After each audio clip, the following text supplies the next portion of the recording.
Good morning, students. Today's topic is rules of preparing bank reconciliation statement. यानी पिछले video में हमने bank reconciliation statement की general discussion की थी कि बैंक रिकॉन्सिलेशन स्टेटमेंट होता क्या है, उसके कौन कौन से मेथड हैं। लेकिन उसको बनाने से पहले, उसके मेथड पर डिस्कस करने से पहले उसके कुछ रूल्स एंड रेगुलेशन है जो हम उसके बारे में हम डिस्कस करेंगे। तो फर्स्ट रूल है the statement will start from the balance of cash book and passbook. आपकी जो स्टेटमेंट एंड प्रैक्टिकल जो क्वेश्चन है वो आपका कैश बुक के बैलेंस से या पासबुक के बैलेंस से स्टार्ट होगा। अगर आपको कैश बुक का बैलेंस सीधा गिवन है, बैलेंस के बारे में गिवन नहीं है कि वो डेबिट है या क्रेडिट, तो डेबिट बैलेंस माना जाएगा। अगर कैश बुक का आपको बैंक ओवरड्राफ्ट बैलेंस है तो बैंक आपका कैश बुक का क्रेडिट बैलेंस अज्यूम किया जाएगा, और पासबुक का जो ओवरड्राफ्ट है वो डेबिट बैलेंस होता है। और बैलेंस ऑफ कैश बुक और पासबुक जो मैच करता है, हमेशा कैश बुक का डेबिट बैलेंस पासबुक के क्रेडिट के बराबर होता है, कैश बुक का क्रेडिट बैलेंस पासबुक के डेबिट के बराबर होता है।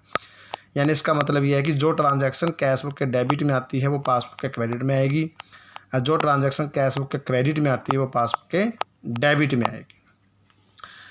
लेकिन ऐसे पॉइंट्स, ऐसी ट्रांजैक्शन जिसकी वजह से कैश बुक और पासबुक का बैलेंस मैच नहीं होता, या तो वो ऐड होंगी या वो सब्सट्रैक्ट होंगी। अब वो ऐड होंगी या सब्सट्रैक्ट होंगी वो रूल हम आगे पढ़ेंगे। और कैश बुक और पासबुक के डेबिट बैलेंस में सिमिलर रूल लगेंगे और क्रेडिट बैलेंस में भी रिवर्स हो जाएंगे। यानी जो पॉइंट्स आपके कैश बुक के पासबुक के डेबिट बैलेंस में ऐड होंगे वो क्रेडिट बैलेंस के केस में लेस होंगे, और जो लेस होंगे डेबिट बैलेंस के केस में वो क्रेडिट बैलेंस के केस में ऐड होंगे, यानी रिवर्स हो जाएंगे रूल। और कैश बुक का जो क्रेडिट बैलेंस है वो हमेशा अनफेवरेबल बैलेंस कहलाता है, जबकि डेबिट बैलेंस आपका फेवरेबल बैलेंस होता है।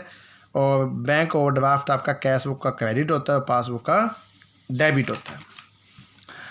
Now we will discuss about the format of bank reconciliation statement.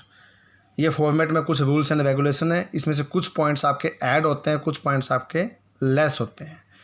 तो यहाँ पर हम डिस्कस करेंगे जब कैश बुक का डेबिट बैलेंस गिवन हो। अगर हमें डेबिट बैलेंस के रूल याद हो जाते हैं तो क्रेडिट बैलेंस के केस में रूल्स आपके रिवर्स हो जाएंगे, इसलिए आपको रूल ये सारे याद रखने ज़रूरी हैं। सबसे पहले format, bank reconciliation statement as on date आ जाएगी। यहाँ पर कॉलम आ जाएंगे पर्टिकुलर, सेकंड कॉलम आपका details, amount, total amount third column. सबसे पहले आपको कैश बुक का यानी कैश बुक या पासबुक का बैलेंस आपको दिया मिलेगा, तो पहले balance of cash book debit balance के लिए हम फॉर्मेट पढ़ रहे हैं। फर्स्ट है डेबिट केस में जो है ऐड होने वाले रूल कौन कौन से, यानी ऐड क्या क्या होगा। Check issued but not present for payment, यानी चेक हमने दे दिए परंतु पेमेंट के लिए प्रेजेंट नहीं हुए। अब ये ऐड क्यों हुआ, क्यों सपोज करो कि हमने किसी को पैसे देने हैं, हमने उसको चेक दे दिया, लेकिन जब तक वो पैसे लेने के लिए बैंक में नहीं जाएगा तो हमारा बैंक बैलेंस कम नहीं हो पाएगा।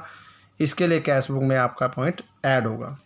नेक्स्ट है directly deposit bye customer into bank. अगर कोई कस्टमर से हमने पैसे लेने हैं वो डायरेक्ट बैंक में डिपॉजिट करा दे और हमें इन्फॉर्मेशन ना हो तो हमारा कैश बुक का बैलेंस बढ़ जाएगा, इसलिए ऐड होगा।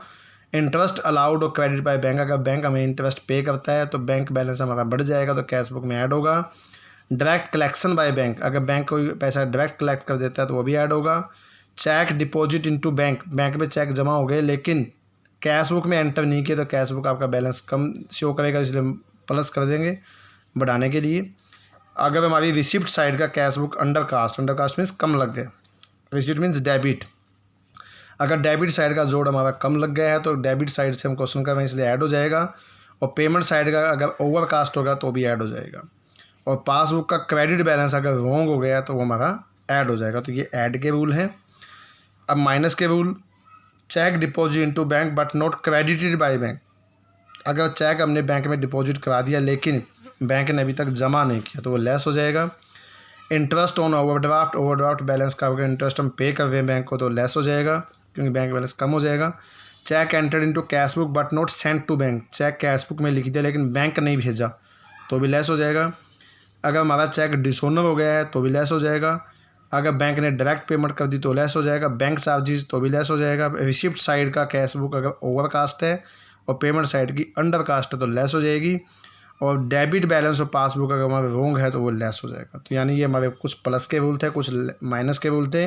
ये रूल आपको अच्छी तरह से लर्न करने होंगे, इसके बाद आप बैंक रिकॉन्सिलेशन स्टेटमेंट आसानी से बना सकते हैं और कैश बुक के डेबिट बैलेंस से अगर हमारा क्वेश्चन स्टार्ट होता है तो पासबुक के क्रेडिट बैलेंस से वो मैच करना चाहिए, इसलिए बैलेंस और पासबुक क्रेडिट्स आपका जो है आंसर होगा। यहाँ पर नोट करने की बात ये है कि अगर क्वेश्चन में फर्स्ट लाइन आपको कैश बुक के क्रेडिट बैलेंस से है या पासबुक के क्रेडिट बैलेंस से है तो रूल्स आपके रिवर्स हो जाएंगे। जो आपने प्लस के रूल पढ़े थे वो माइनस हो जाएंगे, जो माइनस के पढ़े थे वो प्लस हो जाएंगे। यहाँ पर हमने जो रूल डिस्कस किया उसके रिगार्डिंग हम प्रैक्टिकल प्रॉब्लम के थ्रू भी समझ सकते हैं। तो प्रैक्टिकल प्रॉब्लम फर्स्ट, सबसे पहले हम प्रैक्टिकल प्रॉब्लम पढ़ेंगे जिसमें कैश बुक का डेबिट बैलेंस गिवन हो। तो कैश बुक का डेबिट बैलेंस यहाँ पर गिवन है। Prepare the bank reconciliation statement for the following information as on March 31, 2019।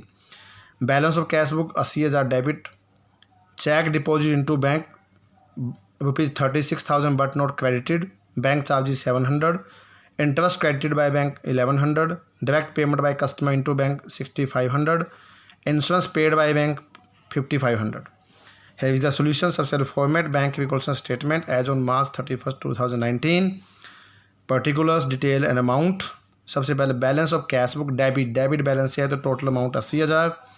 Plus के रूल देखेंगे। सबसे पहले पहला पॉइंट आपका है cheque deposit into bank ₹36,000 but not credited. ये आपका लेस होगा क्योंकि चेक आपने डिपॉजिट करा दिया परंतु अभी तक जमा नहीं हुआ तो ये बैंक बैलेंस को कम करेगा। 36,000 आपका लेस की अमाउंट होगी।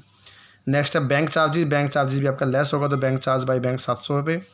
इंटरेस्ट क्रेडिटेड बाय बैंक, यहाँ पर इंटरेस्ट बैंक ने दिया है तो बैंक बैलेंस बढ़ जाएगा तो प्लस के लिए आएगा। Interest credit by bank 1100। Direct payment by bank payment हुई है तो इसलिए लेस होगी। तो डायरेक्ट पेमेंट बाय कस्टमर यानी कस्टमर ने पेमेंट की, डायरेक्ट पेमेंट बाय कस्टमर ने पेमेंट की, बैंक ने की है, बैंक ने नहीं की बल्कि कस्टमर ने बैंक को की है। तो कस्टमर ने अगर पेमेंट किया तो बैंक में आपका बैलेंस बढ़ेगा। तो डायरेक्ट पेमेंट बाय कस्टमर आपका ऐड होगा 6500। और लास्ट है insurance paid by bank, insurance paid bank ने किया तो 5500 रुपये आपके लेस होंगे। इस तरह से हमने यहाँ पर आपके दो ट्रांजैक्शन आपकी ऐड हुई है, इंटरेस्ट और direct payment by customer. Total आपका 80,000 प्लस 600 दैट इज़ द 87,600। और 3 पॉइंट आपके लेस हुए हैं 36,000, 700 एंड 5500। टोटल आपका लेस हुआ है 42,200। लेस करने के बाद आएगा 45,400 that is the balance of passbook credit. यहाँ पर याद रखने की बात यह है कि जिससे हमारा बैंक बैलेंस कम हो रहा है वो लेस होगी और जिससे हमारा बैंक बैलेंस बढ़ रहा है वो हमारा पॉइंट ऐड होगा। नेक्स्ट, जैसा कि मैंने आपको बताया था कि अगर हम कैश बुक के डेबिट बैलेंस से क्वेश्चन करते हैं तो आपके जो पॉइंट्स आपके ऐड हो रहे हैं, कुछ पॉइंट आपके ऐड होंगे, कुछ पॉइंट आपके लेस होंगे। यहाँ पर हम सेकंड प्रैक्टिकल प्रॉब्लम पढ़ रहे हैं जिसमें कैश बुक का क्रेडिट बैलेंस गिवन होगा। अगर कैश बुक का क्रेडिट बैलेंस गिवन हो तो जो रूल्स हमने अभी डिस्कस किए थे वो रूल्स आपके रिवर्स हो जाएंगे। तो यहाँ पर सेकंड प्रैक्टिकल प्रॉब्लम इसके रिगार्डिंग पढ़ सकते हैं। Prepare the bank reconciliation statement as on December 31, 2017 from following particulars. Balance है बैंक ओवरड्राफ्ट कैश बुक का 6,906 रुपये, cheque deposit into bank but not collected 7,167। A bill was discounted with the bank for ₹1,000 at ₹950 but cash book as debited with full amount. A check for ₹500 was deposited into bank but not entered in cash book. Cheque आपके issued हुआ 10,961 of which यानी 10,961 which a cheque of 996 was not presented for payment. An amount of ₹1,500 was directly deposited by debtor into bank. An amount of ₹56 was charged by bank as overdraft interest. Here is the solution. Bank reconciliation statement as on 31st December 2017. First transaction balance of cash book credit, यहाँ पर credit balance given हो तो debit में जो rule लगे थे वो reverse हो जाएंगे।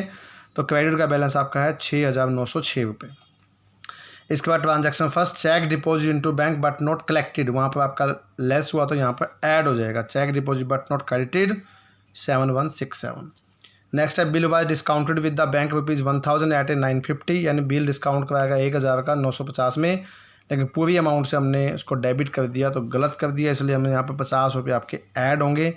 जो डिस्काउंट है bill discount at discount ₹50 rupees हमने यहाँ पे ऐड करने हैं। नेक्स्ट है cheque for ₹500 was deposit to bank but not entered in cash book, cash book में एंटर नहीं हुआ वहाँ पर होता था ऐड, यहाँ पर होगा less. Cheque deposit but not enter cash book 500 less की अमाउंट आ जाएगी। चेक आपने इशू किया 10,961 के, for which cheque of rupees 996, यानी 10,961 के चेक इशू किए, उसमें से 996 का चेक प्रेजेंट नहीं हुआ तो आपका ये ऐड होगा, सो ये लेस होगा। Cheque deposit but not, cheque issued but not present for payment 996 आपका लेस हो जाएगा। Next an amount of 1500 was directly deposit किया बैंक डेटर ने, तो यह भी आपका लेस हो जाएगा 1500 रुपये।